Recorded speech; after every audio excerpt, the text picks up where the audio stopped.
Thank you, James, for that really beautiful, beautiful anthem.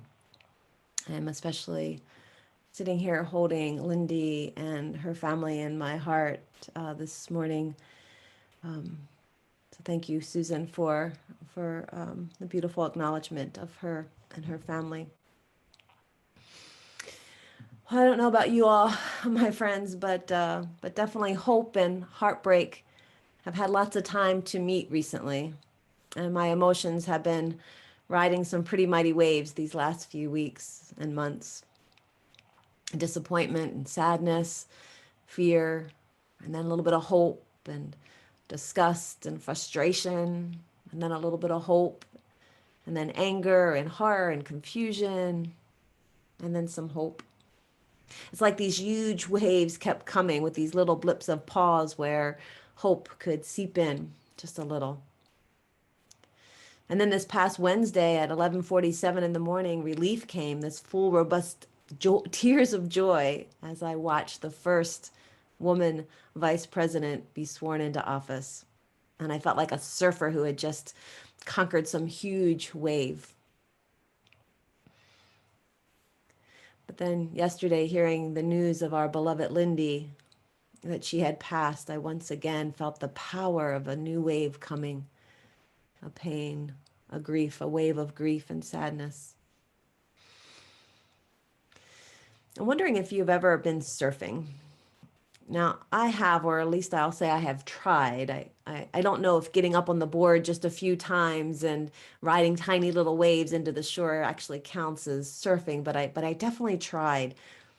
And though I don't really know what it feels like to literally ride one of those big waves, my tiny experience that I did have in the ocean, it gave me this real respect for the waves, for the power of the waves, for this unstoppability of the waves.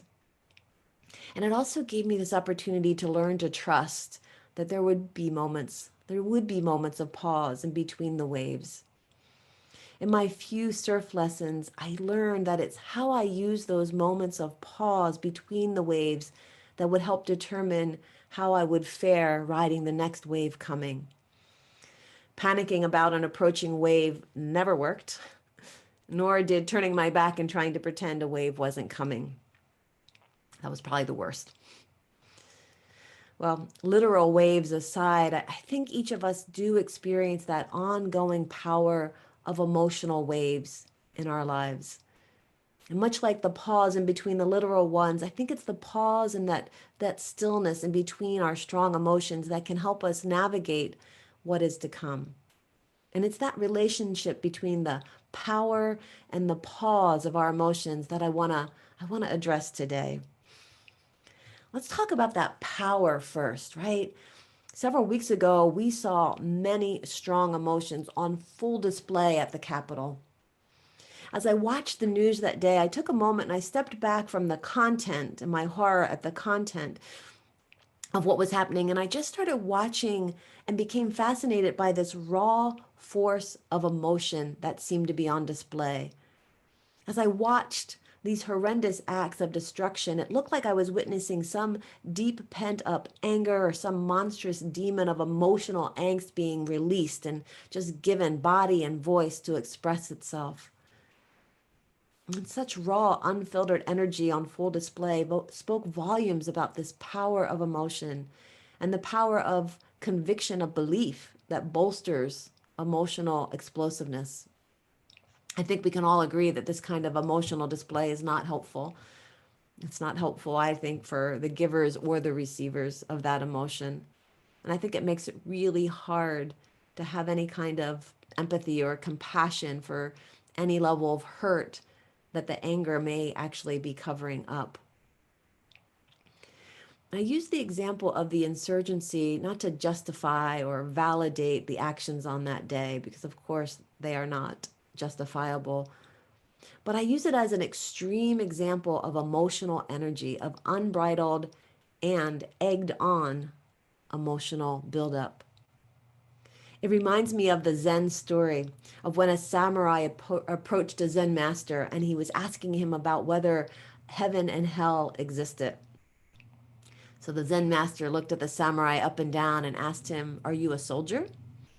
And the samurai said, "Yes, indeed, he was a soldier." The Zen master sat back and said, "Well, you don't look much like a soldier to me. Your clothes are dirty. You look a bit unkempt. I'd be embarrassed to have you in my army." Well, you can imagine that hearing this, the samurai soldier became quite angry at this little Zen master. And so he pulls his sword.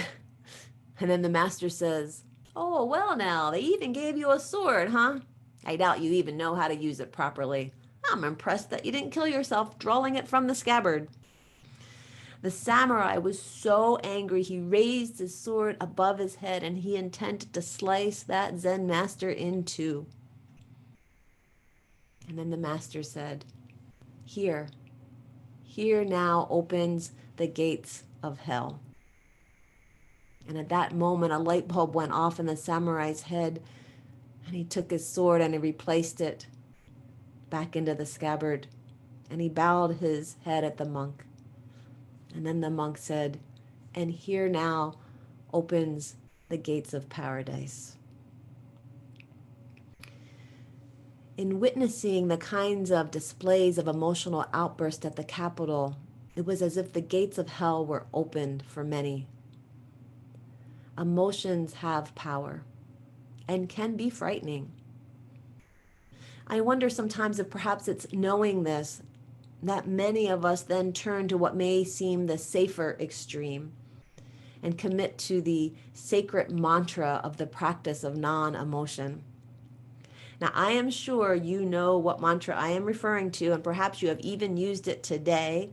So I'm going to invite you to say it out loud with me. Go ahead, say this mantra. I'm fine. I'm fine. It's fine. Really, really, I'm fine. How many people would like $1 every time you have used that phrase? I'm fine. Don't worry about me. Nothing to see here, people. Move on, move along. It's so natural for us. And it's often our go-to when we are with others and we don't want to unleash any waves that we may feel or be afraid that won't stop. You know the ones, we all have some of them. And so we often tuck our emotions away in that closet, you know, that one inside yourself. You tuck the emotions away in there and shut the door and try to hide the key. And yet we know that emotions ignored and unexpressed can also create their own kind of inner hell. The truth is, we are often not fine. Sometimes life just is not fine. Sometimes we are having a terrible, horrible, no good, bad day. Sometimes we are scared, we're sad, we're worried, we're angry, we're fearful, we're confused. Sometimes we don't even know how we feel. We just know that there's something brewing inside of us. Something feels a little off.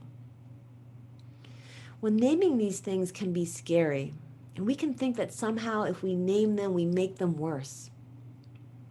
But have you noticed that it's often in naming them that they start to shift and move? Someone was telling me the other day how they noticed that it is often not until they tell someone the story, tell someone about the event in their life, that they start to feel the emotion starting to move, starting to shift. Have you noticed that? When it was just balled up inside yourself, it was kind of stagnant. And then as soon as you put words to it or tell the story, your eyes may tear up or perhaps the floodgates even open. In being with families as loved ones have been dying or being with people struggling with illness, I've watched again and again how they often make really brave attempts to not open those floodgates. I've been with people at their own deathbed, sometimes trying to employ the I'm fine mantra. In these moments, I always take a moment and pause and I watch and I listen. And I'm looking for body language. I'm looking inside their eyes. I'm looking for Are they really clear and calm? Does it feel like a release of emotion that surely they must have had has already happened and they've settled into calmness? Or are they just standing there with all their might in front of that bulging emotional closet door, that door that's just about to burst, and they're trying so hard to not let it? It's like a giant wave behind the door. And if I catch a glimpse of that, I catch a glimpse of that wave, if I see that ocean of unfelt emotion and the reflection in their eyes, I often look at them and say something simple like, yeah, but this sucks. Maybe it's just the shock of a minister saying those words, but I think it's more that I have just bluntly named what they are feeling. This death, this illness, this situation, it's not okay. And naming the reality of the emotion opens the floodgate, or at least often creates a sigh. It gives permission for that person to say what is so, to feel the reality that it's not okay. I've heard emotions described as emotion, energy in motion. And when energy moves, it has power. And that power can be destructive or it can be liberating and healing, right? It really comes down to knowing how to ride the wave of it, riding the wave of that emotion. And I think that naming our emotions is often that first step to letting their power be healing and not destructive. It's like getting up on the surfboard instead of trying to beat back or ignore the wave. Now, in between the waves, there's always that pause. So let's talk about the pause. You know, in ancient Greece around 300 BCE, there was a philosophy known as Stoicism. Now, and of course, it's still known as Stoicism today, but it was developed back then. And they had a lot to say about this pause in our emotions, creating a pause in our emotions. For the Stoic, emotions are a choice, and negative emotions are said to be a product of not seeing reality clearly. So its rational thought is seen as the antidote to strong emotions. And so the Stoic would often employ reason and detachment from external circumstances as a way to not get swept up in intense emotions. The Stoic warns that emotions blind us when they influence us to act in ways that reflectively we wouldn't act. And we saw that on full display at the Capitol, and I'm sure most of us have had those emotional moments, right? Those emotions that were influenced in action that upon reflection we wished maybe we hadn't taken. So it's definitely a worthy technique to consider introducing this rational thought as a way to kind of talk ourselves down from the emotion before we act. Many of us are taught to count to 10 before we're acting, and I think that's still good advice. But it can be easier said than done. And I want to say that in my experience, that while the rational mind can work with our emotions to a degree, emotions also have their own wisdom that I think we miss if we try to reason them away. As Bruce said to me the other day when we were talking about emotions, he said, we are trained to not let the cork off the bottle of champagne. I like that visual. And then there's the reality that you can't have a sip of the bubbly if the bottle is left uncorked, right? And so I want to introduce you to a practice today that actually a psychologist and yogi friend of mine dubbed riding the wave. Now, the practice integrates this idea of recognizing the unstoppable power of our emotions with this engaged pause. So let me tell you how it works. The difference in this from the Stoic practice is that in this pause time, instead of being focused on reason, in this practice, the pause becomes the time to focus on the sensations that are happening in the body that accompany the emotion, right? And we all know they're there. It's impossible to have an emotion without a bodily sensation.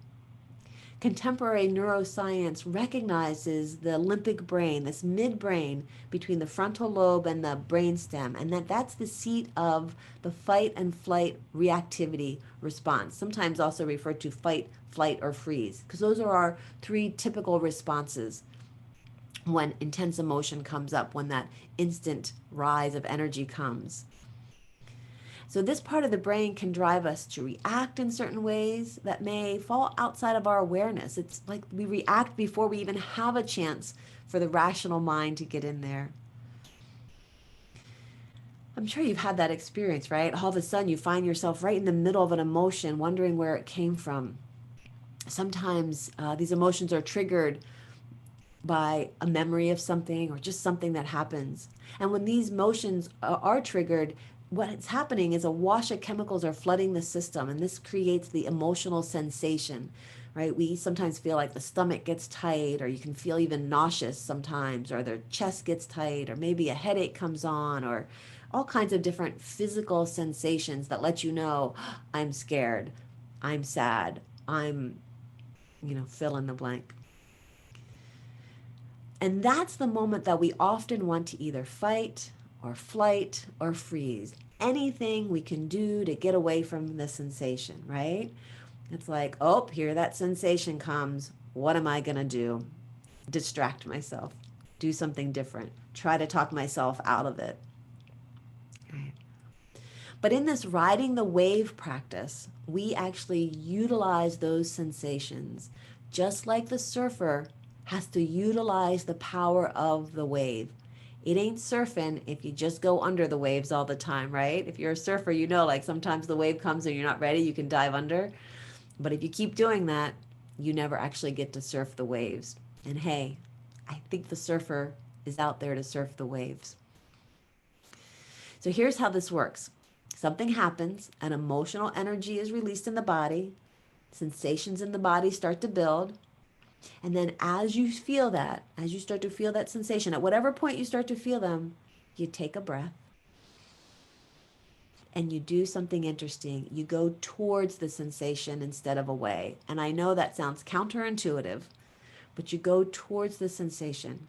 You turn your focus on that physical sensation. And using the breath, you try to relax around the sensation. And you name the sensation. Even sometimes it helps in the head to say, okay, my belly's feeling tight. My throat's feeling tight. Here comes that sensation. I'm feeling this in my body. It's like when that surfer who's aware and feeling the sensation of the water below the board, they're better able to ride the wave. So you're going to ride this wave because you're aware of the sensation, you're naming the sensation, and you're right with it. You haven't turned away from it. And I promise you that at some point that sensation will peak. That's the wave, right? Just like every wave has a crest, that sensation will crest. And it's often at this point that there's this sense of relief almost. There's this sense of opening. Often, sometimes real insight comes in those moments as we get over that crest and it comes down the other side. Sometimes it's, if it's anger, it's the reason for the anger. All of a sudden we're like, oh, we have a new vision of why we felt angry, or there's some level of connection to maybe a sadness that was really triggered by an old wound, or we get clear about the next step we should be taking. Sometimes it's just by having the wave of emotion that moves through us that we can breathe a little deeper, because that wave has come and allowed its energy to come and go. Riding a wave of emotion doesn't mean that there's no more emotions. It doesn't fix anything. It's no magical I'm fine at the end of it. But on the contrary, just as the ocean doesn't exist without the waves, and actually it can't exist without the waves, right? Our emotions in our lives, I think, are always going to have these ebbs and flows of emotions. But as we learn to ride that energy of the emotions, we can find that there's wisdom in that. We can find that there is comfort on the other side of those emotions. There's a certain level of calm that comes at the end of the ride. My friends, we are in a year of big waves. There's no getting away from that. I know so many of you have experienced loss this year, have experienced illness, have experienced unforeseen things that just felt like they were crashing down on you. And it may feel at times like the waves are just coming so rapidly that there's no space between them, or that their power is repeatedly knocking you down and rolling you around on the ocean floor. But if you are able, in those moments when you feel that sensation rise, to take that breath and just name what you're feeling. Name what you're feeling out loud to another. Name what you're feeling to yourself, to your journal. Just name it. And then do your best to hop on that surfboard and start to ride that emotion, being really present with the sensations of it as it moves through your body. It will crest and it will come to the next level, and it will bring you wisdom. And I'm pretty sure it will bring you comfort as well. So those are my thoughts on emotions this morning. It is an ongoing topic that we can continue to engage, and I invite you to join us in our service reflections to hear your reflections about emotions, emotional waves, and how you navigate them in your life. I'm going to invite us into a time of meditation now. This is a time to center yourself, maybe take a breath yourself. So just take a moment, find some place that feels comfortable for you to sit.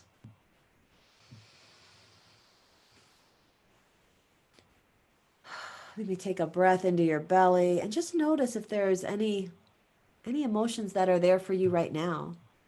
Maybe there's something for you that's been just under the surface. It's okay to put your hand too wherever on your body you feel it. Maybe you feel it in your chest or in your belly. And if it feels comfortable for you, go ahead and close your eyes.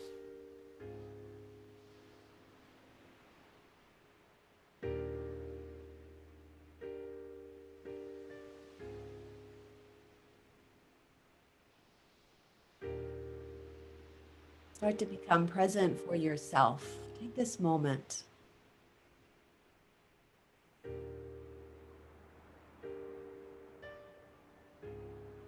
When you breathe into the body, what do you feel?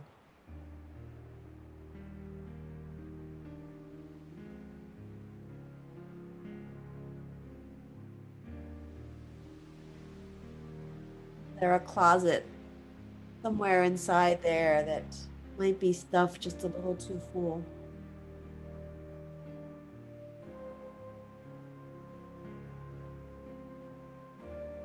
Don't be afraid to peek there.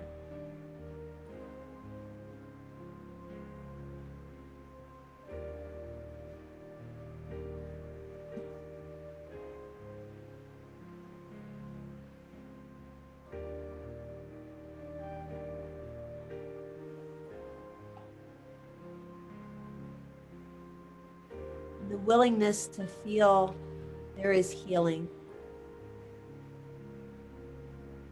And the choice not to closet, cast aside, or deny experience. Its energy is freed. And I dive deeper into life. There may be maturity in choosing not to act, but there are no rewards for suppression and denial. To be fully alive is saying yes to the wide array of human feelings. And I soften, release, and breathe. I discover I am more than what I think, feel, reason, or believe.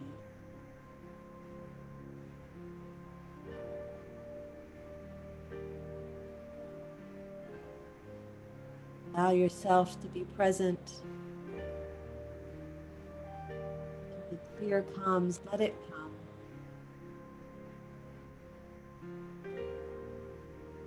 Let the breath ride with you over these waves.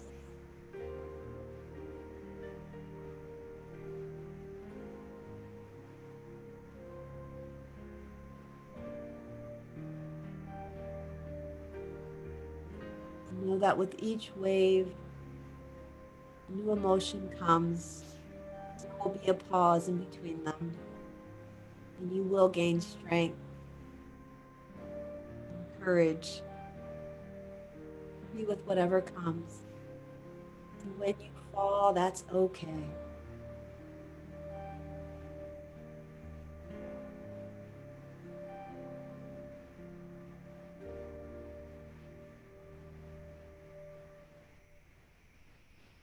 And as you are ready, I'm going to invite you to open your eyes. We're going to share in our closing